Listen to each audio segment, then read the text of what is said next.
My name's Aditya. I go by Adi or Adi. That's easier. I'm currently. Welcome back to the channel. So, I actually was a past client of Nikhil or Captain Sinbad. Nikhil has a YouTuber coaching business where he works with people who already kind of are proficient in YouTube or are beginners and they want to grow their channels. So, Nikhil is a really good coach. I know I have made a video in the past regarding my coaching experience with Nikhil, but later having grown and matured myself as a creator, I can firmly say that Nikhil is a really good YouTube coach and he has a cool program. And me and Nikhil we just didn't get along. We were two type A people who kind of saw things differently. He made me like redo like 2 scripts or whatnot, and like it's all water under the bridge. And we are gathered as his past client. I have a little bit of insight into Nikhil's psyche, his goals for his career, his method. So it is going to be interesting to analyze, and I will give you a full unfiltered analysis of what a new person who is a fan of Captain Sinbad, what his reaction is. So without further ado, let's get into it. Nikhil's been great. He's been helping me with that, and he's given me some stellar advice, and I've implemented some of that. It's really improved not only my YouTube stuff, but also my life. So excited for this. Cool, man. Hey, dude, that was such an efficient introduction. Well done. Thanks. Okay. Let's just do a little bit of this, and then we will also go to the intro. Okay, sure. And no, these are just like Alex Hormozzi's words. Like, these aren't mine. But the way you delivered this in the opening was starting to shift a little bit. Let me just go to Adi, and then Ahmed, and then we'll come back to you towards the end of the call. Yeah. So Aditya, how's your week been, man? Tell me what's been going on with you. It's been good. I'm fasting right now, so energy's a bit low. But just juggling work meetings, been working out a lot, and I've actually got, speaking of leads, I restarted my career coaching high ticket business. Already have like 3 calls set up. So I'm like, let's go. Oh, cool, man. That's great. Yep. I'm calling the arc of Ray. This isn't just a phase or a self-improvement sprint. It's a tribute and transformation inspired by the legendary Satyajit Ray, one of the greatest filmmakers and storytellers in the world. You know, to like him talking about his family and coming from Bengal and why Satyajit Ray means something to him, it gives a very honest look at why are we even making this video. If your hidden reason, and every hidden reason or part of the reason, like I want this to get views so I can make money. Okay, cool. But if that's your external reason, if it's not motivated from a higher source, then the whole thing, it's very hard. In wanting views, it's very hard to get views directly because the heart of the story must come from somewhere else. You know, the heart of the story must come from like truth and like life and living, ideally. So you talking about why Satyajit Ray means something to you, or even bringing up Satyajit Ray at all, is building this reservoir of power at the beginning that'll make the rest of the video that much better. Okay, I'm gonna leave it there. I think that's honestly all I need to see on it to know where it's at with this. I would say getting better, you know? Not fully an embodied performance, but a great start. You know, a very, very strong start. And most importantly, you are living the arc, right? So the delivery will just continue to come out even better because the arc is being lived out. Now, normally I would say, go ahead and upload it because it's your first video, but because the technicals are off on it a little bit, I might just leave it in the can and just use it as practice, as experience. One question, the getting jacked video kind of triggered this. Do you think I should show more of me living the arc? Like here, I'm just sitting in my room, but like if I'm outdoors, I found like a cool rooftop where I could be in a tank top, kind of show off the gains, and then speak? Do you think something like that is necessary, or just do what I was doing with a better camera setup? So what you can do is we want to nail the delivery first. And Matt kicked off the call with 2 great examples. You guys should watch these videos. I haven't seen the projects one, but the Marcus Martrell one. I don't know his name, Matt. Marcus Martellus. Martell, whatever. Martell, right? Yeah. That's a great example of like literally a 10 out of 10 version of what you need to get to, which is that completely embodied performance. That is the baseline. I want a completely embodied performance that's still like super badass and worth listening to. So in this video, Aditya, there were levels of the embodied performance. You would come in and out of it for like up to 60 seconds at a time. But the points where you were the most embodied is when you were talking about your goals, like what you need to do. Because obviously, like, how can it not be an embodied performance? You're talking about your goals. We all feel this, I think, occasionally like a temptation to show off. When we are showing off to like save face for the audience or something like that, that's when the embodied performance goes down the most. In fact, when you say something to rather embarrass yourself, like, why you suck, then the embodied performance goes up to 100. Anytime you try to save face, or try to like, so when you were talking about how, I'm actually not even sure, but there was a certain aspects of this arrow where you're trying to save face. Where you're trying to say, like, basically subtly tell me how awesome you are. Then which is fine to do. There's nothing wrong with that, but so do you feel like the question is exactly the same? You can take some time to think about it. Is there another question that you're most interested in right now? Or you're like, no, how do I fucking get down to 10% body fat and all this stuff? Or... I think the crucible of self-improvement, that's a very powerful concept. It's like there's this guy Hamza, he calls it like a prison of self-improvement or a prison of entrepreneurship. As soon as I put constraints around me and I put this crucible, the arc started leveling up. So I want to touch on that concept and not focus on that one person. Maybe bring him in as an inspiration on one of the principles, but it's that like putting constraints around myself. Business started picking up, career started picking up, like fitness started picking up, my relationship improved. So I want to touch on that crucible part. But I think yours is ultimately a quest for power. That's the internal drive.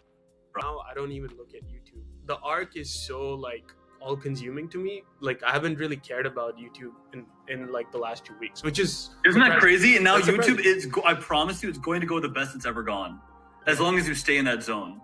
For sure. YouTube is going to go the best it's ever gone because YouTube really, it's kind of weird, but it should feel like this. It should be like, it's like, listen, I don't really have a lot of time right now. I got to get back to doing my thing. But since a lot of people are asking, I just want to tell you this thing real quick. Anyway, here's what I wanted to tell you. All right, see ya. Like that guy, you're like, where is he going? Where's that guy going? Well, I'm going to go pick up my espresso. But like, where's that guy going? You know, like that's what we are most interested in. But if you sit down directly for YouTube and try to, even the biggest YouTuber, they need to make it about something, right? It has to be about something. It can't just be about YouTube within YouTube within YouTube. Yeah. All right, awesome, man. I can perceive the change. You also just seem so much more grounded and strong. So just keep doing whatever you're doing. And then what do you want to achieve for next time? Do you want to do just script exploration together? Maybe that's what we need. Maybe what you should do is live the arc for a few days. Yeah.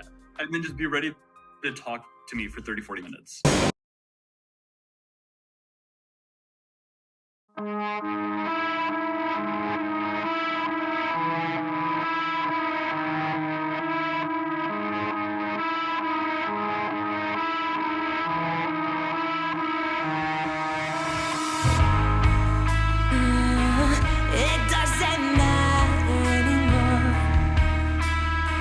I'd like to start, for the sake of our listeners, by asking you just briefly to give us a short history of your work in films.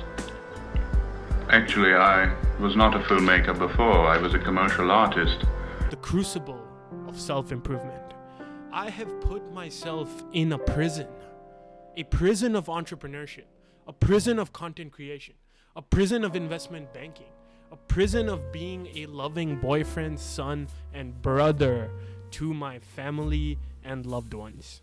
And how did I do this? I dialed in, I locked in, and I committed myself to the crucible of self-improvement. What do you see in me? Yeah. In about 30 minutes, I have a call coming up with the YouTube mentorship program that I have here. So Let's check out your video here. So it's actually great. The video is actually a huge improvement over the last time. I would say the arrow delivery went from a 4 to a 7. Thank you. Appreciate that. What is missing now is the hope of like 100,000 views. The hope of market research on the title. Right. So I know it's like you're constantly getting slingshotted one direction to the next. They're like, no, tell me about you. Give me a video about you. I'm like, all right, good. How do we work in the market research on that? But I kind of need both, is the truth. Yeah. I need both things happening at the same time. Has the question changed for you, Aditya? Or is this the same question? What question are you most interested in right now? How to embody the spirit of Satyajit Ray? I don't think that's changed. I thought about it. I was like, it is showing up in different ways where I'm not as focused on the filmmaking, but I'm focused on his excellence. So I feel like that's a great indicator. So tell me now, off the top of your dome, what are 4 ideas on embodying the spirit of Satyajit Ray right now? And if anything is a repeat, but it feels true, go ahead and say it. Physical fitness is the lifeblood that gives me energy. So I'm doing everything I can within my schedule to do that. So Satyajit Ray, excellence, physical fitness. What else?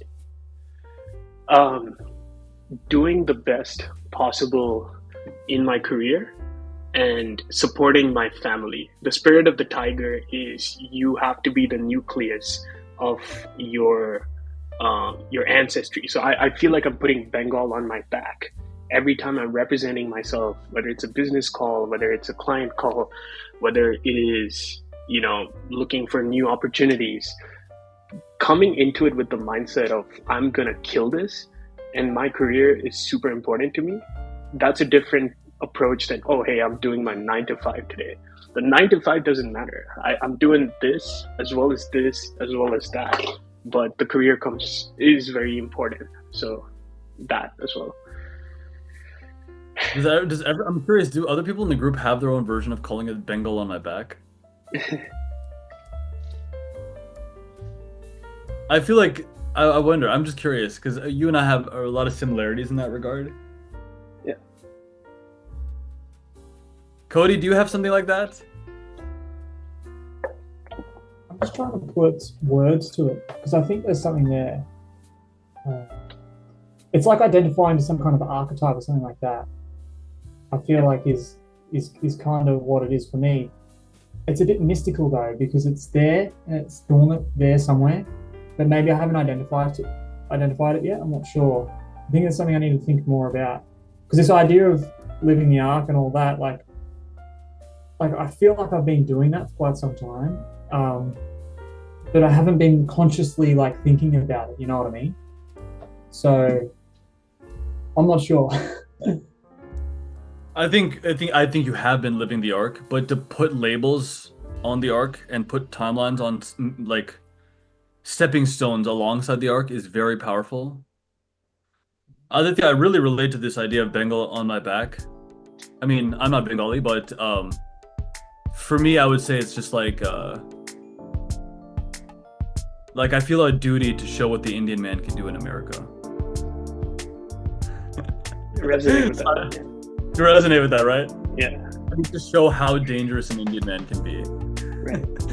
It can't just be a bunch of skinny, fat, polo-wearing retards.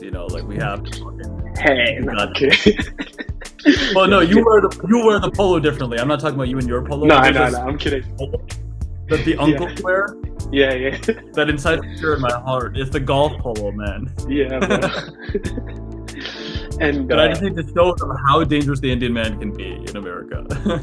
yeah, and Some people cringe on that, but my zodiac is a Leo, so people call me the king of the jungle. So I protect my people. Like anyone who's a really close friend of mine, I go to crazy lengths to protect them. So I really relate to that. Bengal on my tiger is on my back. Sorry, is a little bit new for me, but definitely relate to that. Bro, Bengal on my back is some war shit, bro. That's like fucking SWAT team. That's like some Uri the Surgical Strike shit. yeah. That's great. All right, so let's go 2 more. Everyone, thanks for chiming in. See, there's a lot more energy on the call when everyone shows up, you know, like doesn't communicate those qualities. Like that's star power on their subject. See, Aditya, he is demonstrating star power on his subjects. He's just like randomly closing dudes for his career coaching and stuff. So he feels like a star. So he doesn't need to. That's why I was even telling Aditya, like, why do you feel the need to almost tell me your achievements directly? Like, if you're a star, then I can just feel it, you know? That's the cool thing about being a star. Like, within a moment, I can feel it. I can feel it if you're a star. And if you get on the arc, then you start feeling like a star. So, yeah, things become so much more unnecessary. And just film it. Now, this whole thing, you know, I don't know how long it took you to film, but for me, it would take me like 20 seconds to film everything you filmed just now. So, you either gonna do it or not do it. You know, if you're gonna do an intro sequence, just get it done by now, dude. I mean, what the fuck? It's been like a week. You're goddamn. If you're gonna do an intro, you've been talking about this intro. If you're gonna do, if all you're gonna do is film like 2 shots where you're just like laying in bed, I can like lay down in my bed, whatever, give Rolando the camera. Oh, I'm watching Friends. Okay, we're done. Took like 10 seconds. Like fucking do more, bitch. Get more done. Yeah. Yeah. This is my shot when I'm just angry. I'm just angry. This is really good. I like the mirror. Yeah. It takes like 10 minutes to film what you filmed here. Are you in your house? You filmed the thing in your house. It's like, what the fuck? Like, let's just get it done. Get the intro done. Move faster. Get more done. Yeah. Hey, show up to the calls, and if we discuss something, well, you know, if we discuss something on the call, get it done by next time. There is a fear when it comes to being a YouTuber because you got to get things done all the time. Yeah. Yeah. Okay. Fine. Got it. Yeah. And like you were talking about this intro, like it's this big fucking Ben-Hur behemoth. It's literally just 10 seconds of you laying around in your bed. It's not that big of a deal.